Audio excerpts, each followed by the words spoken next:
Car A is traveling west at 50 miles an hour, and car B is traveling north at 60 miles an hour. Both are headed for an intersection at the two roads. At what rate are the cars approaching each other when car A is 0.3 miles and car B is 0.4 miles from the intersection? So yesterday, the diagonal piece of our problem was unchanging. So we were always looking at that ladder. Well, now, today, the diagonal piece is changing.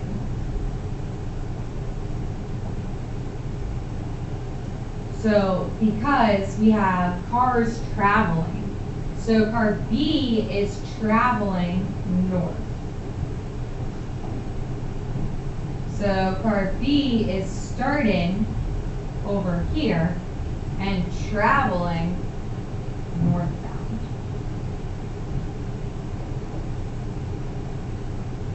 So car B is currently 0.4 miles from the intersection.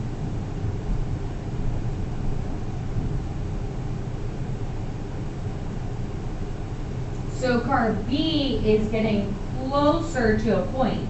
So its rate as it's approaching that point is decreasing.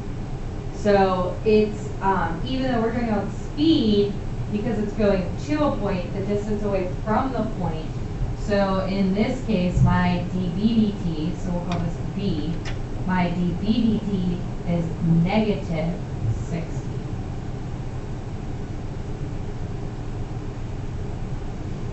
And then car A is traveling west. So car A is coming from over here to that same point. So car A is also approaching that point. Car A is 0.3 miles from the point.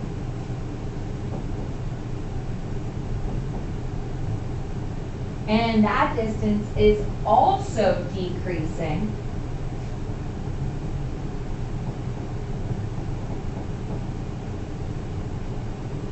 So dAdt is negative 50. What we want to know is at what rate are the cars approaching each other and how fast is that rate changing. So the rate at which they're approaching each other is the distance between them. So we want to know how far apart they are diagonally. So it becomes a Pythagorean theorem again. So we're looking for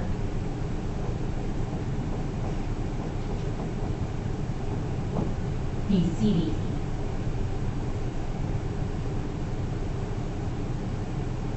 If A is 0.3 and B is 0.4, then C is 0.5. Because now it's a 345 divided by 10. So, Pythagorean theorem.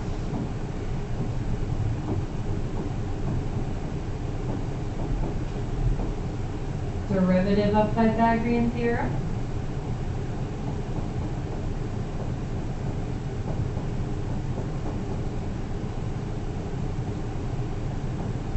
Plug in our points and solve for our unknown.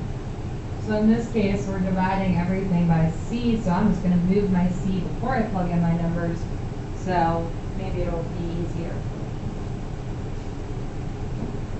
So A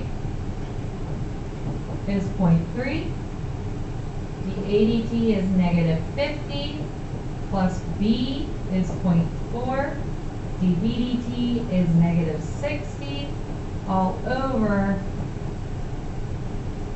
0.5.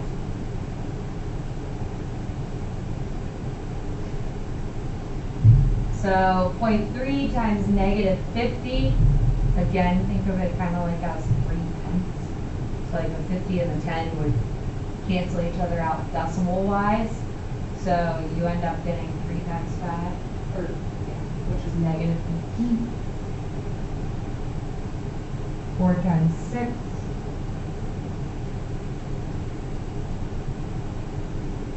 And then all divided by 1/2. Which is really like multiplying by So if you had to do this without a calculator, you could. The numbers aren't exactly the nicest, but manageable. So you get negative 39 times 2, which is negative 60. And then our units are miles per hour.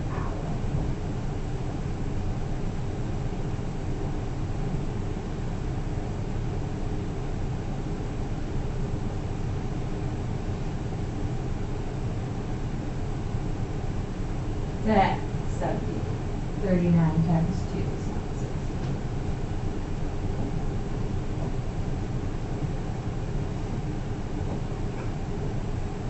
Sorry. I was like, 39 times 2. I was like, how did I get 60? Alright, 70 miles per hour. Part B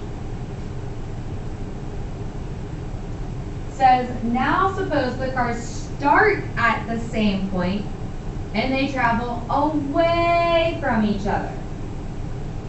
At what rate is the distance between them changing 2 hours later? So, same cars, same speeds,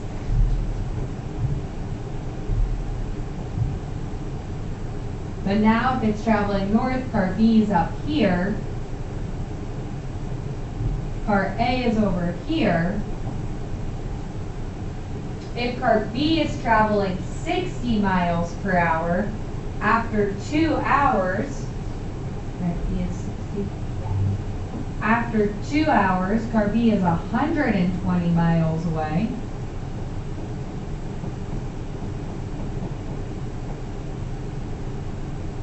Car A is traveling 50 miles per hour. So car A is 100 miles away.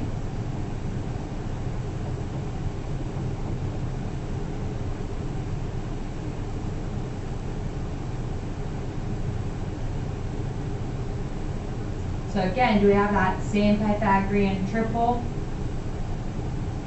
We do. So like 100, 120, you're still going to end up with like a z value that is a perfect square to them. But it's like the first one, so it'll be a calculator question.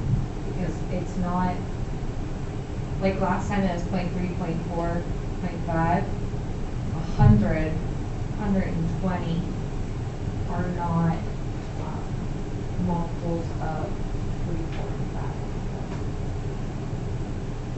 So letter C would be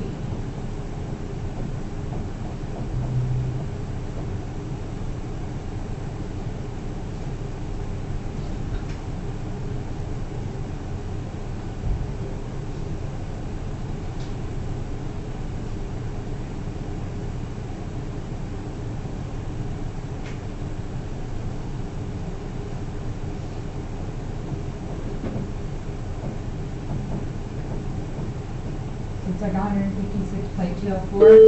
If I were doing this in my problem though, I would probably keep C until the very end as the square root of 24,400 until I get my final plugging in.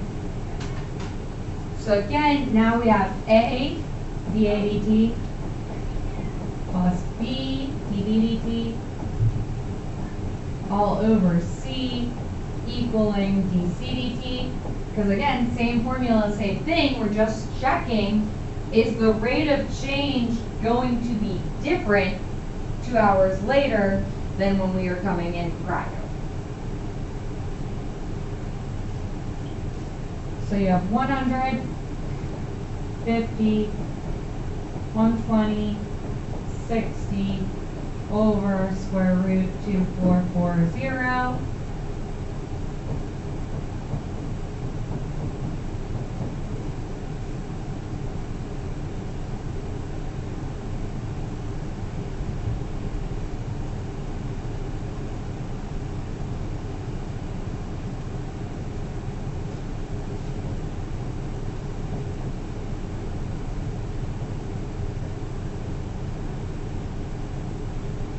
and we see that the rate of change is 78.1. So is it fair to say that the rate of change of these two cars is fairly quote-unquote constant? Meaning that at any given time, the two cars are going to be moving 78 miles per hour apart. So had I picked numbers here that were perfect squares, this distance between them is always changing at a constant rate because they are driving at a constant speed. So because their speed is constant, the rate of change between them is constant. If car B decided to slow down and car A stayed the same, then the rate of change between them would be different. So the reason it was positive this time is because it's growing, they're going further apart. It was negative last time because they were coming closer together. An angler has a fish at the end of his line. It's being reeled in at 2 feet per second from a bridge 30 feet above the water. At what speed is the fish moving through the water when the amount of fishing line out is 50 feet? Assume the fish is on the surface of the water. So again, height of the bridge, fisherman. So this is kind of like my Y. This is like my X. And this is my Z. So Z is the amount of fishing line out. So Z is 50. The height of the bridge is 30. So the fish is 40 feet from the bridge.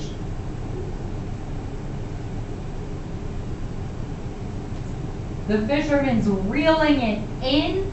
So that means that he is shortening the fishing line. So dz dt is -2. He's shrinking that fishing line, so he's shrinking z at 2 feet per second. At what speed is the fish moving through the water? So we are looking for the x dt, which means we should know dy dt.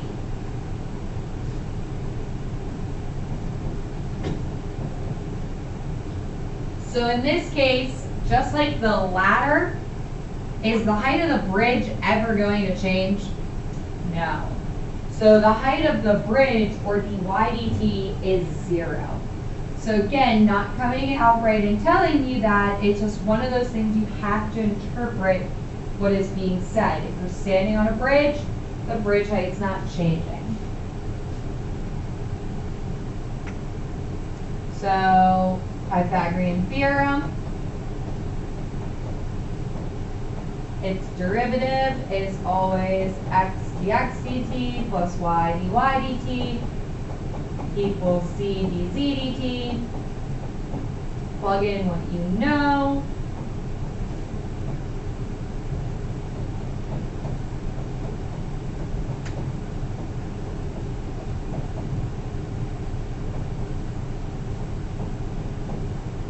And solve for what you don't.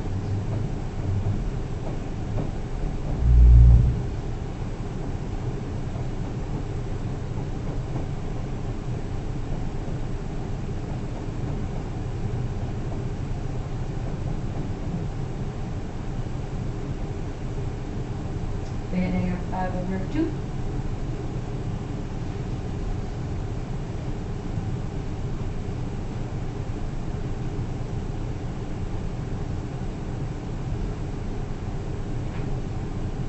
Alright, let's go jump to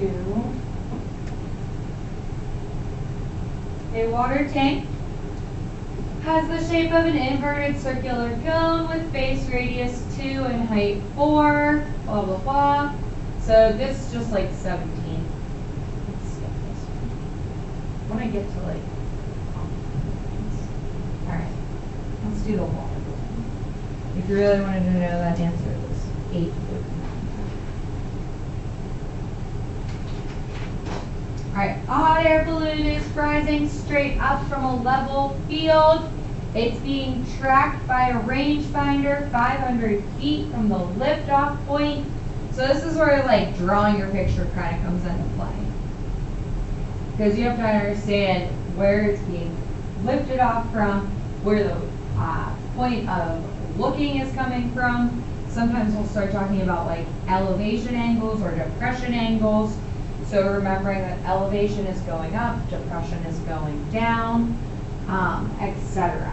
So it says at the moment the rangefinder's elevation angle is, the angle is increasing at, how fast is the balloon rising? So the angle should be pi fourths. So again, they're giving you pi fourths because pi fourths is a unit circle value. So they're assuming that when you have to set up your SOHCAHTOA, you're going to know the trig value of pi fourths.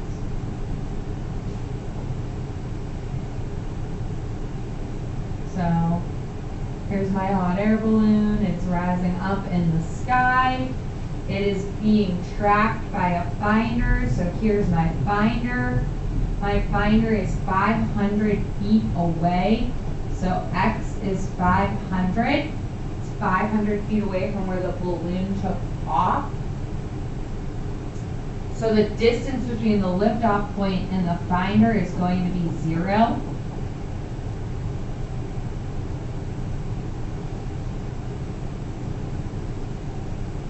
The balloon is rising, so that's my Y. How fast is the balloon rising is what we're looking for. So we're looking for dy dt. But we're going to use the idea of an angle.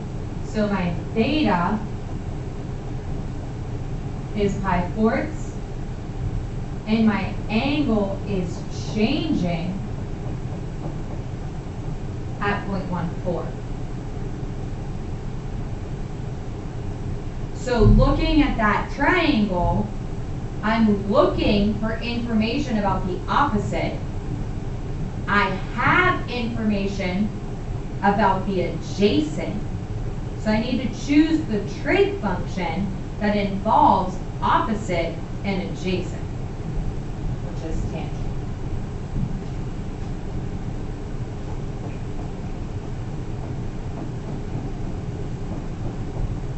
So tan theta is going to be equal to y over x. And what I don't know right now, though, is y. But if you think about the tangent of pi fourths,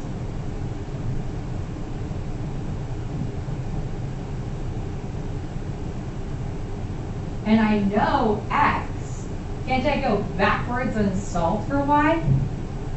So kind of like using Pythagorean theorem, you can use tangent. So tangent of pi fourths is 1. Y is equal to 500 times 1. So in this case, y must be equal to 500. And again, go back to trig, right? A theta of pi fourths is like a theta of 45, which meant that we had an isosceles triangle, which meant that x and y have to be the same distance apart at that given point. Remember, angle is changing. It is only 45 degrees for 4.4 seconds. It's just the or minutes, but it's just the ironic time that we picked, intentionally so. So y is equal to 500. In order to find dy dt, I'm going to derive tangent of theta equals y over x. So derivative of tangent is secant squared d theta dt. Quotient rule.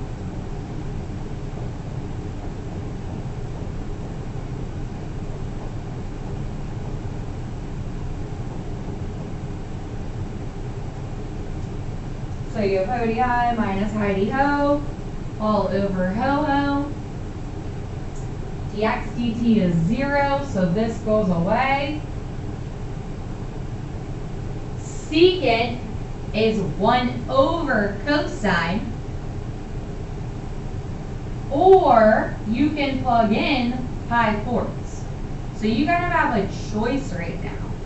So you can plug in pi fourths to your secant and use your trig unit circle knowledge. Or you can go back and say cosine equals adjacent over hypotenuse. What makes this difficult is, do we know the hypotenuse? No. And I don't know about you, but I don't really know what the square root of 500 squared is 500 squared is. So this is where, sometimes you can use SOHCAHTOA. Other times, it's nice to just know your unit circle values. So secant of pi fourths is 1 over the cosine of pi fourths, which is root 2 over 2. So secant would be 2 over the square root of 2. And then it's squared.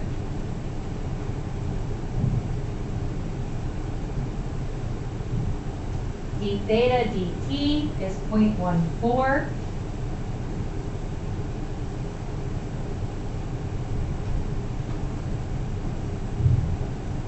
X is 500. We're looking for dy dt. It's over 500 squared. So again, one of those 500s is going away.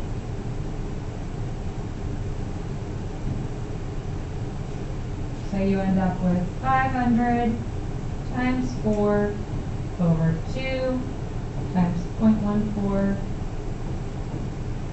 or 1,000 times 0.14. So again, kind of nice, 1,000 times 0.14 just means my decimal moves 3 times. So you get 140 feet per minute.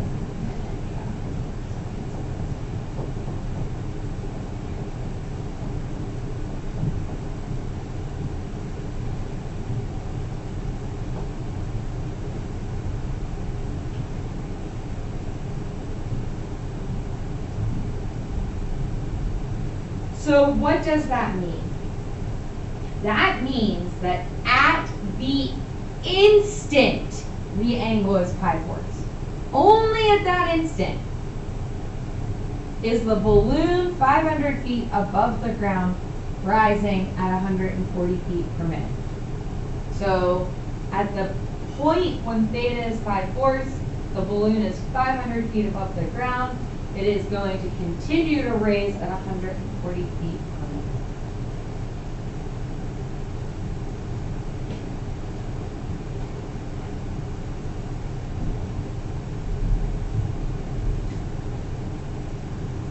Sometimes rates of change go back to Leibniz notation. They go back to talking about functions within functions. So instead of geometric equations, we can talk about general equations. So we have w of v, which means we're talking about the function w with variable v equaling to v cubed. Then we have function v with variable t equaling t squared minus 1. Find the rate of change at which w changes with respect to time t when t equals 2. So the rate of change of w would be like saying w prime. So w prime of v would be equal to 6v squared. The problem is that we want w to be with respect to time, not v. So we want dw dv to get transformed. So we want dw dv to be dw dv times dv dt, so I can get rid of the dv's. So right now I have dw dv. So I need to take that and multiply it by dv dt, or simply change the variables of v to t. So at the beginning, what you could have done as well is said, okay, I want v of t, so I had 2t squared minus 1 cubed. So that's the alternative, is you could have plugged in your variables and gotten rid of it. Or over here, like I said, we needed dv dt, which would have been 2t. But again, the problem is here, now you're left with that v, and you need it to be a t. So how could I make the left side kind of match what's going to happen on the right side?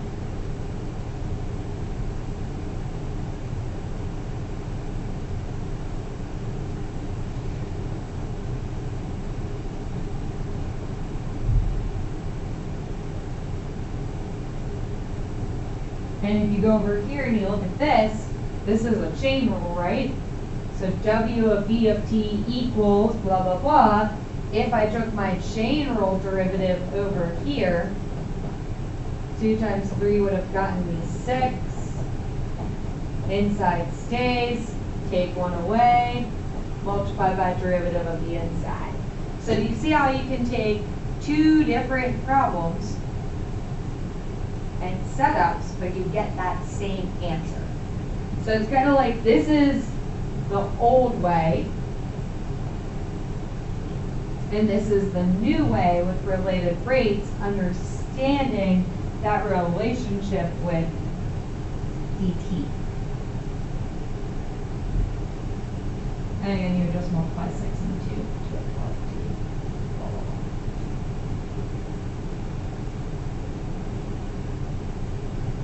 Do the same thing. This time, this is equal to the volume of a rectangular prism. This is the volume of a rectangular prism. It's length times width times height. You want to find the rate of change of the volume. So we're looking for dv dt in general. And this is a lot like the problem I gave you in the homework the other day with the triangle. You have to set this up as 2 product rules. So maybe you grouped the second 2 together this time and not the first 2 together. But again, it would be the first, which is x, times derivative of the second, which is going to be that product rule. So again, it's the first times derivative of the second plus the second times derivative of the first. So first times derivative of the second plus the second stuff times derivative of the first. So what we end up seeing is that the rate of change of the volume is going to be the 2 opposing sides times the rate of change of the third side.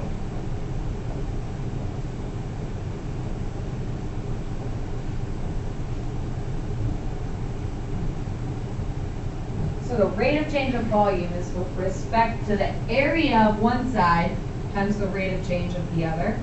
Area of a side, rate of change of the other. Area of a side, rate of change of the other. And that should make sense for the overall volume changing.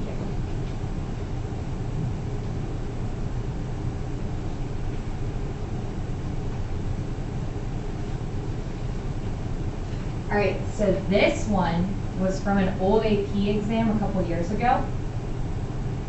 It's tricky because it says air is being pumped into a sphere at 2 cubic feet per second.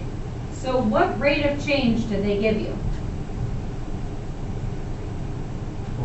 Yeah.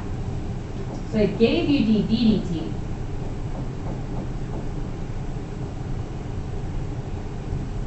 What are you looking for? So it says how fast is the surface area changing when the radius is 3. So they gave you dv dt and they gave you r. But you need ds dt. So if you're looking for surface area of a sphere is 4 pi r squared. So we're looking for the rate of change of the surface area.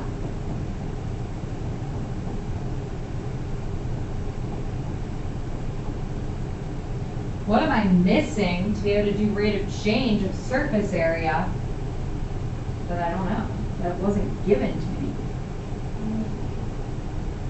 So this one is like a double whammy, because they ask you for the surface area's rate of change, but they don't give you the rate of change of the radius, but they give you the rate of change of the volume. So you have to actually do two related rates on this problem, because you have to do the related rate for volume first. So you have to find the related rate of the volume of the sphere by finding dV dt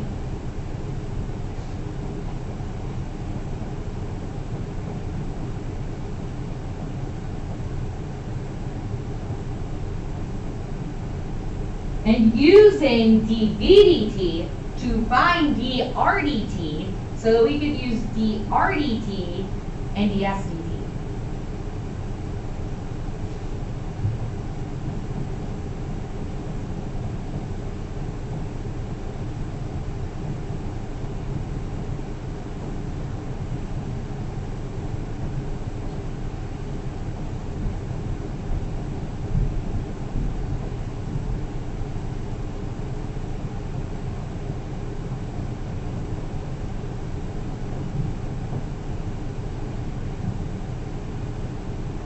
So we take dr dt from dV dt and we use it in ds dt now.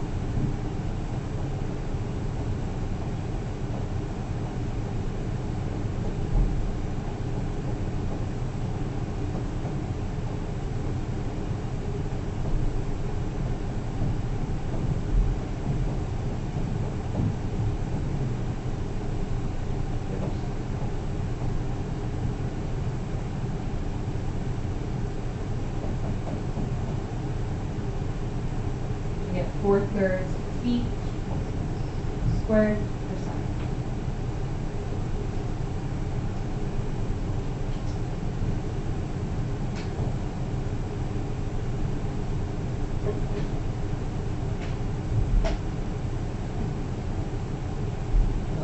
This is like the other, so this was also on an AP test. This was a dreaded problem because it was so easy, it became hard.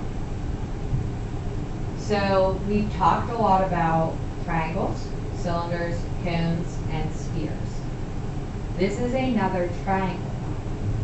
This is like the whole, like the shadows in the trees that you used to do in geometry and pre-calc.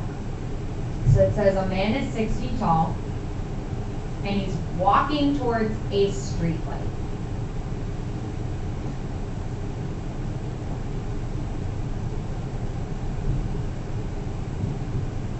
So here's my man, here's my street light.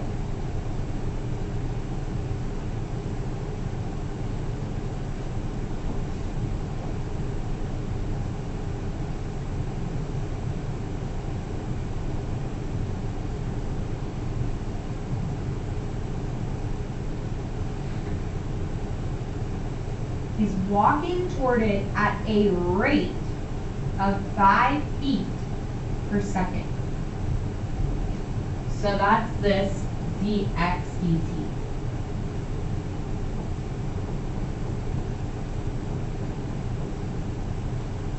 And again, going to a point means it's negative. Find the rate his shadow creates.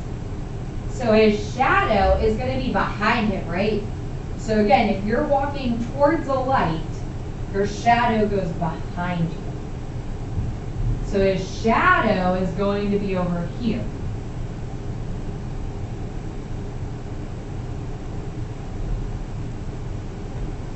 he is 10 feet from the street light.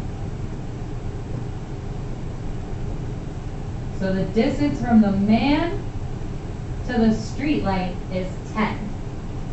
We're looking for the rate of his shadow, which is going to be on the ground behind him.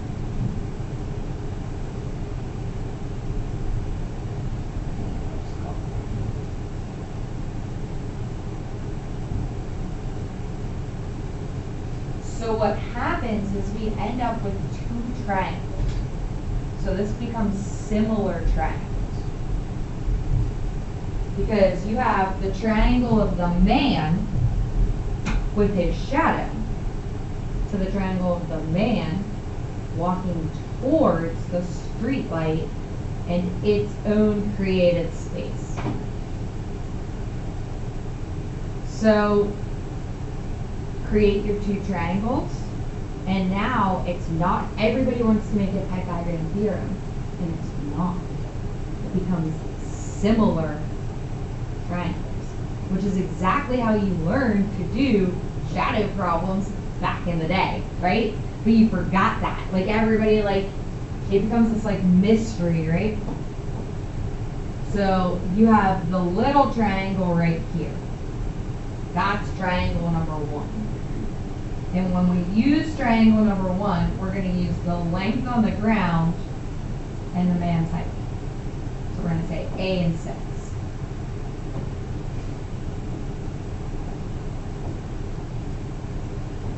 And then that has to be proportional to triangle 2, which is this big triangle here.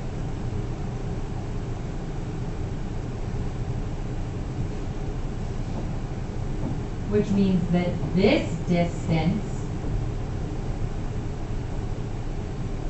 is A plus 10.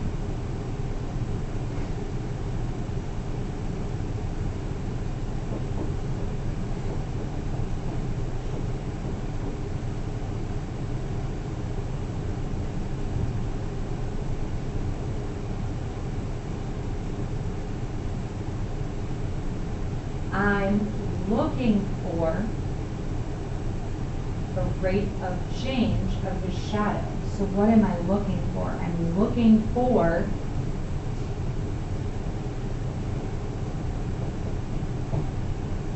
d80. D80, A is the only variable I have in my problem. So cross multiply and find your derivative.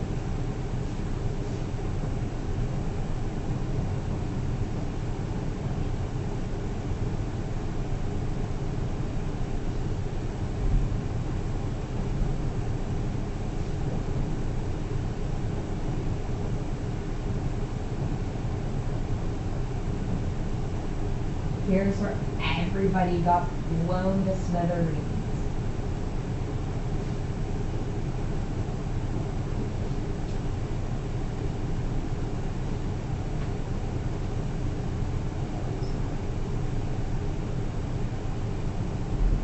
Because they all did this, and then they got A was equal to 6. And they were like, wait, I lost the 80. So that was like the big mistake everybody made. Because everybody went and put in all the A's and the 10s and the 6s. Where you have to change it is what related rate did I write down and ended up losing because I plugged in my numbers. And when you do your equations, you can't plug in your numbers. Yeah, I lost my dx dt, right? Because I plugged in 10 for x. So that was like how everybody solved it. And when we went to grade them, we were like, okay, oh. So what you have to do is where I have my 10, I have to have my second variable. And that variable needs to stay my x. even though dx dt becomes 0, it changes with the shadow and the man walking. Or sorry, dx dt becomes -5. Then it changes that zeroing out and you like gain back your problem. But everybody plugged in 10. Not everybody, but like a majority of the kids plugged in the 10. So you had to plug in the X.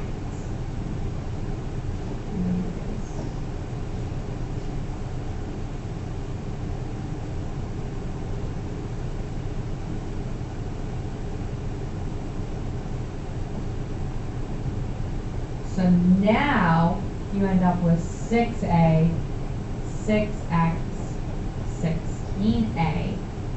Now you have 6x and 10a. So now you don't get the 0. You get your 6 dx dt equals 10 dA dt. And we get the ADT, or his shadow, is changing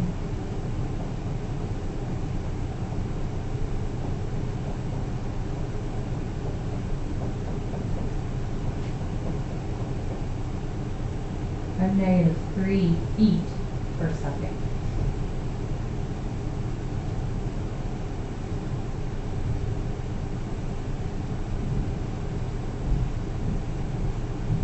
So that's my only suggestion, is be very cautious, because that was like the one question I saw and I was like, oh, let's see.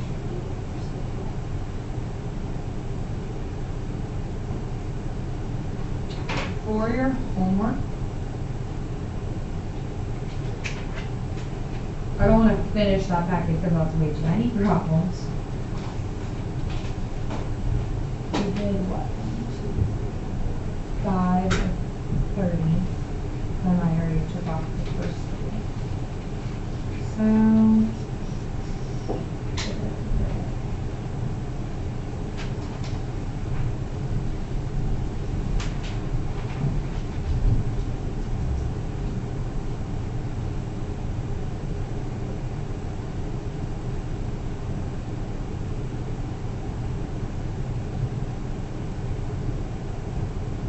let's do 7, 10,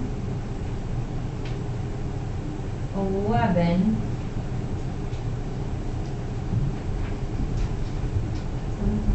11, 12, I like 12 too.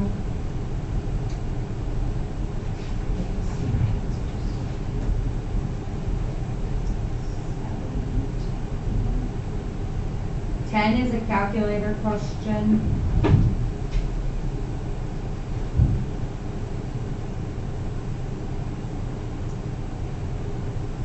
12, just keep it with square roots. You're going to have a square root in your answer, but otherwise you shouldn't need a calculator. All the numbers are nice because you have a half and 2, so it becomes 1.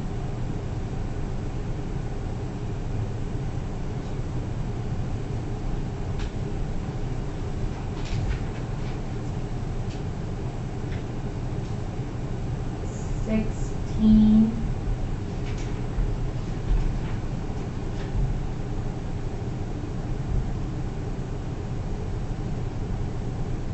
18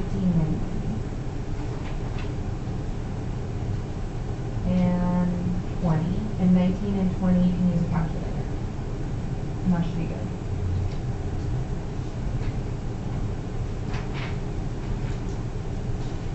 Not if you're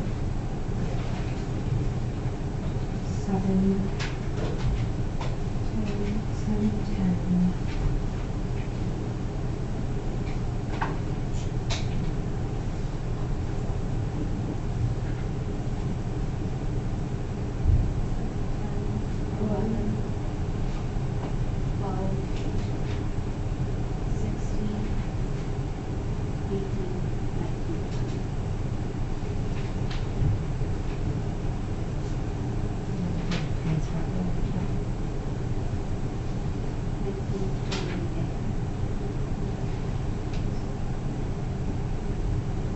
already technically did 1, 2, and 3.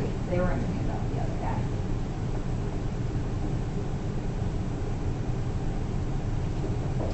I'm just trying to see what's left.